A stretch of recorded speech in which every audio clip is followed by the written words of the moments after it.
For the last few weeks, I have been talking about how September and October tend to be challenging months for the U.S. stock market. September is historically the worst month, and during election years, going into elections, traders and investors tend to sit on their hands during October as well, since they can't really be sure who will be elected and how to evaluate their policies.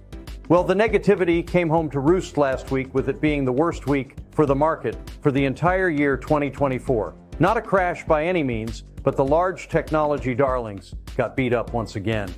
According to Thomas Lee of Fundstrat, he feels like the volatility that customarily happens before the election is actually being pulled forward, and the difficult market action could exhaust itself ahead of schedule. The Fed is almost certainly going to start cutting rates a week from today, and the market will up the betting odds on who is going to be elected after last night's debate. Whether the debate was staged or not is up for debate, according to the conspiracy theorists. But it happened, and we got what we got. To give just a bit of attention to the payroll numbers from last week, as Fed Chair Powell often uses this as his evaluative indicator for rate changes. The payrolls for August were a positive 142,000. This was positive, but less than expected. And the revised number for June and July came in at only 56,000. This was positive, but it appears to have given Fed Chairman Powell what he will need to cut the rates this coming week. I want to stress that the number was still in the plus column. It was not negative. It was not recessionary. Many media hypes are still stirring the pot with the R word. The only real measure that they can use as fact is that the yield curve remains inverted. Remember, this is when short-term interest rates are higher than long-term rates. This is called inverted because it would be logical to assume that if one were to lock their money up for a longer period of time, that they should be paid more for doing so. Except if the economy is expected to slow, then by the time the instruments come due, the rates should be much lower. And therefore, one is getting paid well, even though not as much as short-term rates. It should be remembered that every recession has been preceded by an inverted yield curve, but that not every inverted yield curve has led to a recession. Oftentimes, it has preceded a soft landing. Yesterday in the Wall Street Journal, there was actually an article, "The Right Reason to Buy Bonds," that should be read for understanding and perspective. The most important measure for mom and pop investors to see that they are concerned about is the affordability of homes. Even though the mortgage rates are substantially higher than they were post-pandemic, they are still just average historically.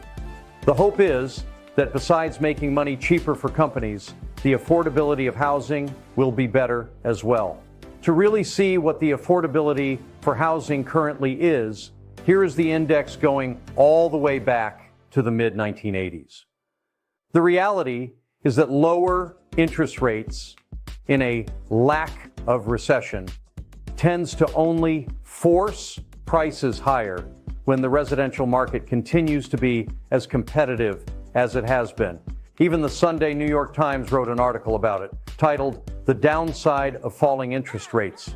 Looking at the economy, the earnings season for Q2 is almost completely wrapped up, and investors only now have today's CPI index, yesterday's debate, and next week's Fed decision to fuss about. 99% of the firms in the S&P 500 index have reported, and earnings collectively are up a robust 11.6% from Q2 of 2023 on revenue growth of 5.3%. Given this strength, I believe this argues for a smaller rate cut than many are hoping for, and quite possibly no cut at all. This is why, even though we are entering the difficult period for the markets, seasonally I still have a strong bullish bent. I am not deterred by near-term hysteria or unexpected economic data, but rather am focused on the continued positive growth out of the consumer and many businesses. This autumn pullback should exhaust itself and end up being supported by a soft landing. In a research report by Mike Zaccardi, he found 10 reasons why a soft landing is what he is seeing in the future. His facts were as follows. 1. Jobs numbers are lower, but not a sign of slowing and recession. 2. Wage growth accelerated 3.8% in August, and wage growth was sticky and above pre-pandemic levels. 3. Daily data for debit card purchases showing consumer spending accelerating. 4. Weekly data for retail sales went up in the last report and remains solid in general. 5. Jobless claims have declined for several weeks. 6. Continued claims have declined for several weeks. 7. Default rates and weekly bankruptcy filings are trending down. 8. The Fed's weekly GDP model suggests GDP is still strong at 2.4%. 9. Weekly profit forward forecasts for S&P 500 profit margins are near all-time high levels. 10. The stock prices of staffing firms are rebounding, which suggests we could get a rebound in job openings. Here's what happens when the Fed cuts interest rates and the economy is still in an expansion. 100% of the time, the markets act better after a week. I, of course, cannot guarantee this would be the case this time. But again, as far as probabilities are concerned, it seems to have very little to do with an election and a lot to do with liquidity expansion and easier access to capital for corporations, both large and small. According to NDR research, global composite PMI readings are still leaning positive. As seen here, the U.S. is still in the top 6 and India remains number 1. I find this important to take a global view of whether the world is teetering on recession or whether the media is simply trying to continue its scary tactics. As I like to say, I still see a lot of green on this screen. Putting all this economic data aside, I think it makes sense to look at what the market index price is saying. In looking here, I would like you to focus on the red bar at the top of the chart. The S&P 500 clearly had a double top sort of formation. But below that, what I see is a head and shoulder bottom in a longer-term uptrend. The head is the spike down in July, and each shoulder is in mid-June and just last week. You will notice the heavy green bar at the shoulder.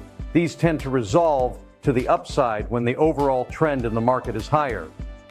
If the work of Fundstrat proves to be valid, lows tend to fall in October during recessions, 1992, 2000, and 2008. And if not, during a recession in August, 1996, 2004, and 2012.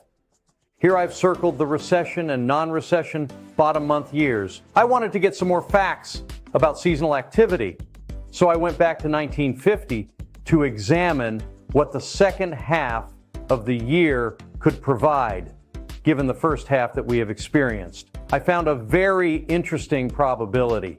If the first half of the year had a performance return greater than 10%, the second half had an average return of 9.8%, and this occurred with an 83% win ratio. These are good odds.